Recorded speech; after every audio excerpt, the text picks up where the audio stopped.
Biswajit Das, APP incharge, north Tripura Dharmanagar.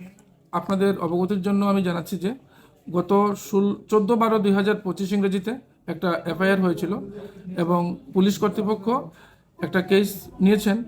কেসটার number হচ্ছে 122 Dharmanagar 2025। Police এখানে 4টি ধারায় মামলা নিয়েছেন। 329-4, 115-2, 103-2 এবং 3-5 ভারতীয় ন্যায় সংহিতা। তো চুরাইবাড়ি এবং আসাম বর্ডার থেকে 3 জন আসামিকে গ্রেপ্তার করে আজকে কোর্টে তোলা হয় মাননীয় সিজেএম দেবলীনা কিলিকদার মহাশয়ার কোর্টে। এবং 3 জন আসামির নাম হলো সঙ্গীতা ভট্টাচার্য, সুস্মিতা ভট্টাচার্য এবং সৌরভ ভট্টাচার্য।